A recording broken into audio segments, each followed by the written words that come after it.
thing back so I can talk to you. And just a short sort of Zoom video to talk about coffee, love coffee, and drink it every morning makes me awake. And the question is, why does it make me awake? Or anybody who drinks coffee or tea or even chocolate. What it does have, let me move this picture away from the camera and put a new uh, share on as as Zoom calls it. So what we have now is two structures. One structure is what we call a caffeine. So caffeine, basically, as you can see, a Lewis structure for caffeine has nitrogen. So we have nitrogen,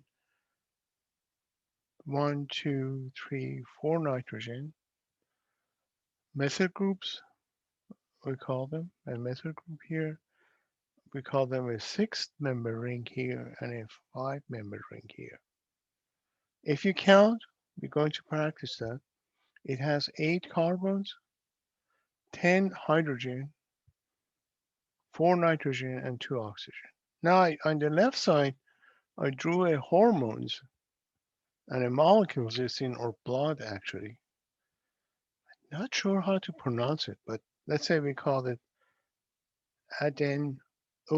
Adenosine has a little bit more carbon, 10, 13 hydrogen, 5 nitrogen, and 4 oxygen. But there, as you can see, there's similarity between the two. And that's what caffeine tricks our body uh, to do something different. When we are awake during the day, our body makes this molecule, adenosine, and its job is once we get more and more, especially in brain, makes us tired, makes us tired. So interact with the part of the brain that controls our tiredness when we get tired with the enzyme and receptors. Now, if you can see, because the two structures are very similar, caffeine basically from the coffee or tea and chocolate prevent the function of adenosine. So it doesn't function because the caffeine blocks the receptor in the brain and you stay awake. Very simple. It is a drug, but nobody controls caffeine. It is a drug. So in the next presentation,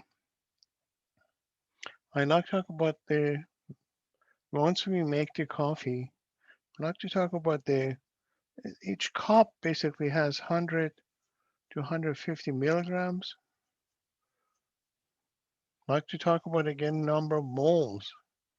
We need to look at the number of moles inside the coffee cup. We need to talk about the concentration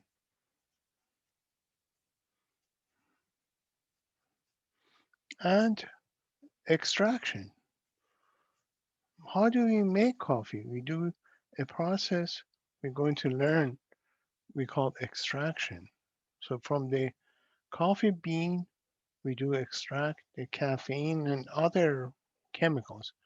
So caffeine is not the only chemical inside the coffee. There are hundreds and hundreds of molecules in the coffee.